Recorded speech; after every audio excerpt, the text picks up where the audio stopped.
And today I'm really excited to introduce Brian and Lisa Berman.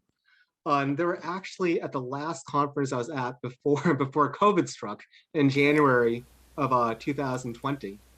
And in every conference, you see a bunch of different presentations, but only a few really stick out in your mind. And Brian's and Lisa's did that.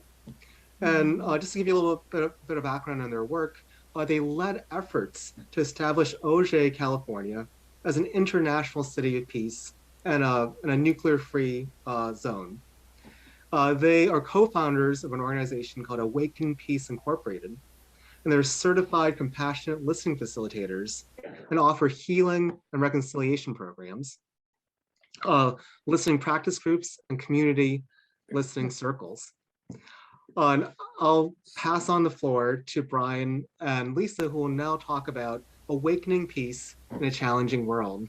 So the floor is yours, Brian. I think you can share your screen as well. Thank you. I'll be sharing later.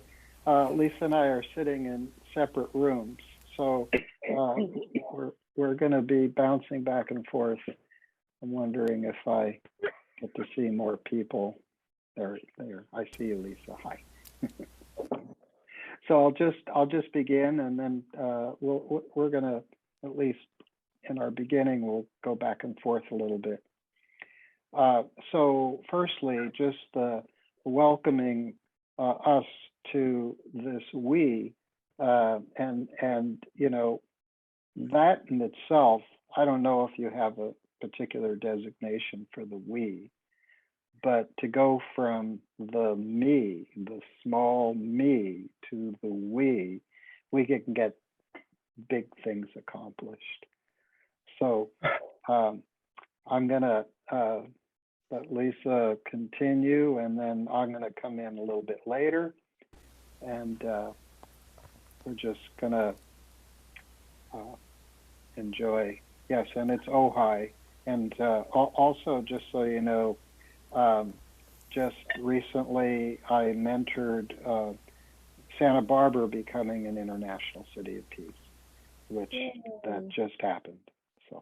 So maybe I'd like to welcome you also, and thank you for having Brian and me to speak a little bit what we are doing. So Brian will share more about how we became an international city of peace here in Ojai and the nuclear-free zone. And when we met Ray at the Rotary World Peace Conference in January 2020, it was like sharing our work around compassionate listening and how we became peace builders. So I just share a little bit from my background. I'm a naturopath for my profession, but also a peace builder. So I would say healing the cultural wounds and the divide led Brian and me as a couple to continue our work as peace builders. So our approach is really, and our action, teaching the method of compassionate listening, establishing practice groups and listening circles, and we have speaking engagements in Germany and the US. So you hear from my accent, I'm not Native American, I'm from Germany. And the time we are in right now, I feel it brings up really a little bit my background. You know, we have a lot of polarity, separation, isolation, confrontation, objectifying the other. So the pandemic is really challenging people in many ways. So clearly, Brian and I, we embrace diversity. And what I hear, I love Rotary is around the world and embracing that. It's so beautiful. So my background growing up in post-war Germany, a collective traumatized society, brought me in early childhood to the awareness that there is so much heaviness and pain and a lot of hidden silence. People didn't speak about it. They were just happy that they survived and life was going on. So it was really, as a little kid, I had nightmares about wars and soldiers, all this heaviness. I couldn't name it at that time for sure, but as I did grow up, And when I moved to West Berlin in my early 20s, it even was more in my face, like we were divided in East and West and in the grips of Cold War. I experienced the other, the we and the other. There was this daily life in West Berlin with a wall of concrete and steel, and there was the wall that divided families and friends, and people who wanted to overcome it for freedom from the East, they were arrested or shot dead. And some, like me, I lived in freedom, other behind the wall, and it was so hard to just encompass that all. So in that way, even when I studied naturopathic medicine, I became already interested in peace sciences. So I studied peace sciences, got trained in mediation, and met amazing peace builders like Marshall Rosenberg, the founder of nonviolent communication, you might know, or Johann Galtung. He was the father, or is the father of peace sciences. So they were so truly inspirational to me, as they spent their lives in conflict zones, but were full of hope and optimism. In that way, I felt always they contribute in their way to a better, peaceful world. And what I probably learned the most, the main tool I got, was the gift of deep listening. So this came actually to a test. In 2002, I was asked to be part of a Jewish-German reconciliation project. That's where I met also Brian. He was the co-facilitator of a Jewish-American delegation who met the same amount of Germans to heal or be around the wounds of the Holocaust with all the atrocities that my people caused. So there was first, second, third generation meeting. And this program was based on compassionate listening and nonviolence communication. And it became, I think, for everyone, a life-changing experience that goes on up to now. So Brian and I, we both are certified compassionate listening facilitators, and you might just ask yourself how wonderful it feels when you feel really heard. When you feel that the person you are spilling your heart out to is really listening, without interruption, without giving you any tips, without wanting to fix you, and you feel there is a non-judgmental, open heart, and somebody tries even to understand you from your perspective. It's not about right and wrong. So compassionate listening is listening from the heart, and that is the learning. Most people listen just on a momental level, on the fact levels. But when you listen from your heart, you actually reduce the suffering of the other person. There is this deep listening from heart to heart that builds the bridge, and we meet as humans. Like what Brian and I experienced, at one point it was not anymore important, the stereotype, a typical German, like how I was grown up with a lot of guilt and shame. When I traveled as a young person, people would sometimes spit in front of me when they identified I'm German, or, it's Jewish story, all the pain that had happened. So you meet just on this heart-to-heart level, and it was just so, it's not the goal to reconcile, but at one point it happens naturally. There's not the agenda, we have to forgive each other. But there is something happen that's freeing and builds the bridge, and we meet from heart to heart. And needs, we all have similar needs. So in this way, even as a naturopath, I would say peace is our natural state. It's our core of who we are. We forget that sometimes.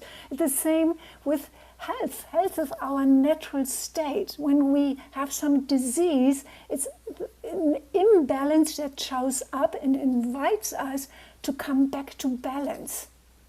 Yeah, it's not that for me as a naturopath to get rid of symptoms, more exploring what is the block in the body that blocks their own healing forces. So the same is with peace. You know, you might now say, I know you do so much service work in Rotary, and you might now feel, oh, I have to do something. Yes, absolute. Wherever you feel there is your outlet, you do something. But what Brian and I experience, when you come from a place of inner peace, that needs to be trained like you do, like your muscle training. It need to be engaged that you come from a peaceful place, even in challenging moments when you meet the other, the so-called other. So, and this is what we do in our trainings. We help people really to practice more and more staying in their heart, how to listen from the heart, how to speak from the heart, so that wherever your action is, your activity comes from that place. And you will be surprised, it will be probably much more successful. So in a way, we feel inner peace is the foundation of world peace. So I complete with Helen Keller's quote I always like. She says, alone we can do so little, together we can do so much. So thank you for listening, and I go to Brian to share more about International Cities of Peace. Thank you. Thanks, Lisa. What a light you bring.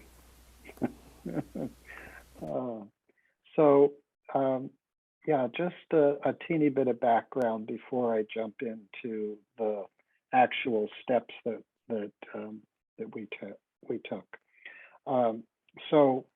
My childhood, my dad was a captain in the Army, and everything pertaining to World War II, he wanted to watch all the newsreels. And me being a small child, I'm born in '49. I just wanted to be with my dad. And when the newsreels began to be shown about the liberation of the concentration camps, I was so traumatized. I couldn't believe that I was seeing all of these naked dead bodies, or these just emaciated bodies for not having any food. And that trauma as a child, I didn't really know how to express it. I just was sad. I was so sad. And this is really strange. I only say this occasionally, that I felt like that my purpose and everyone's purpose is to be loving and supportive of each other. I feel like that's what I came into life expecting, that we would be that way. I mean, we started with the 4-way test in this meeting, and that's loving and supportive of each other, for sure. So it took me a while to embrace Rotary. But first, obviously, I co-facilitated this project with over a number of years in a row. And though Ray didn't say this, I'm a fine art sculptor. I primarily carve stone. That's been my main medium, stone carving. And I could go back to stone carving after each of these projects with this feeling of carving stone is a lot easier than the emotional wounding and helping people go through that deep work. And so my relationship with Lisa blossomed, and a year later we married, and she agreed to come and live in the United States, which was a blessing for me. And so now we're married 18 plus years. and happy, happy couple, really happy. So very happy to have such a committed partner to health and peace and well-being. So how did this come about? So I mentioned that I'm an artist. I call myself an artist for peace. And one day, I think it was late 2013, I was sitting on the couch, and usually I get up early, and I was sitting, what some people would say I was meditating, but basically I was just feeling present. And in that moment of presence, I observed my thoughts arising out of silence. And I just observed them return to silence. And it continued, almost like thoughts were like a wellspring. They just kept coming up and coming up. And they actually were forming a geometric design. And as a sculptor, I saw it and I said, wow, that would make a really great design. And I'm kind of wearing a representation of that. It's and you'll see it in our logo later, but it's 9 spirals that are all held together in the very hub of the geometry of a torus. And these 9 spirals represent our diversities, but we're held together because we're one humanity. And when I created it and I saw this, I said, my God, I've created a 3-dimensional symbol for peace that represents this love that I feel, this peace that I feel, and the unity that I really want to convey. And so I began sharing in our city of Ojai that I want us to be a city of peace. And here is where this beautiful design came about. And so I began sharing it with other peace builder friends. And one of them had taken a workshop with Fred Arment, the executive director and founder of International Cities of Peace. And she said, well, why don't we go big, not just our little city, let's connect with International Cities of Peace and find out how to go about it. So I'm going to open up my screen, and I've got a little PowerPoint presentation to share with you. Let's see if I did it correctly. And we're going to do this. And I'm going to move this out of the way.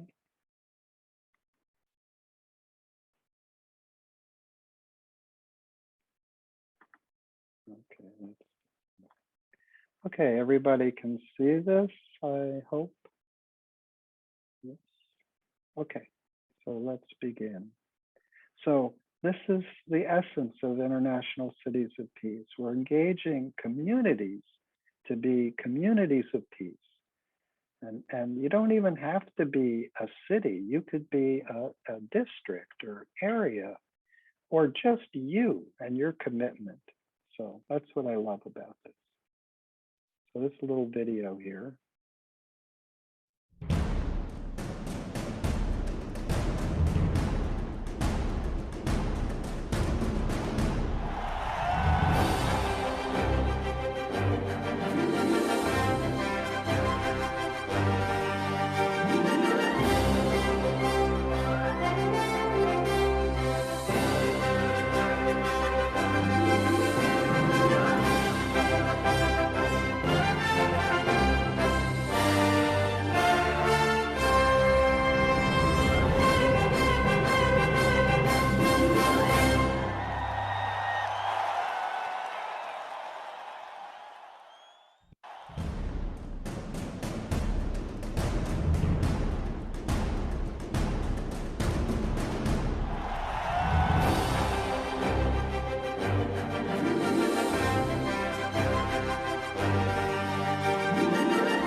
So what is a city of peace? No city is 100% a city of peace. We all endeavor to become a better community as a positive, non-political platform for progress.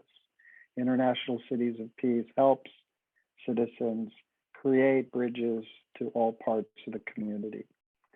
And you see Lisa and I here. This is the peace pole that's at the head of our driveway. So how did we become an International City of Peace? Well, if you're interested, the International City of Peace website has this letter of intent, blank. And all it requires is for you as an individual, or if you have a small committee, small group, we called our group the Peace Pod. We filled it out. You see October 1st, 2014. And I think it was the following month, November, we became the 99th International City of Peace. And we didn't go to our city council until we were already designated an International City of Peace. We didn't need their vote. We just knew that we were going to create our city as a city of peace. And so they then said, yes, we want to have our citizens respect each other and be peaceful. So here is a part of our initial team and the document from the city. So the next thing was, well, let's welcome people. We're going to create a sign. And this was our first sign. And we just had a small gathering of people that wanted to celebrate this welcoming. So then we had lots of different activities. So with the literary branch of the Arts Center, we had people creating peace essays and poets. We had peace panel discussions. We have the 4th of July parade where we each year walk for peace. Here's a little group from this past July. And we always honor the United Nations International Day of Peace on September 21st. We have Peace Day meditations. This is a native Chumash elder who leads us in prayers for peace. We have unity dancing. And we have a peace panel. We really have the members in our community who were incarcerated in different countries and share about the traumas and the strength that they have to endure and become peace builders. Here we're representing 9 segments, and this community peace panel was led by different community leaders.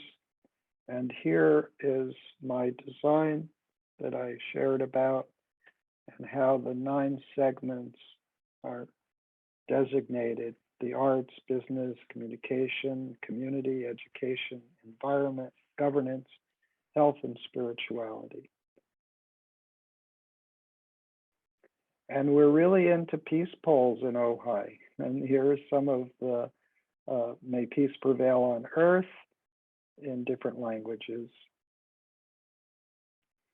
We've had Peace Pole art competition where students and adults, even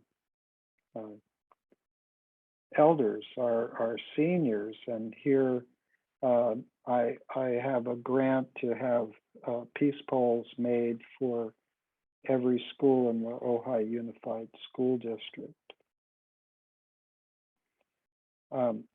We celebrate International Peace Day at a senior center. And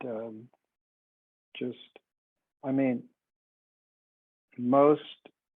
I can't think of anybody who wouldn't come to the end of their life and want to be at peace with life.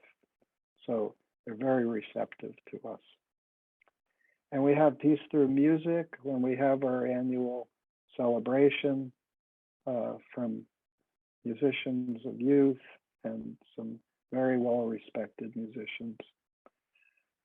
We have the high school students create peace art.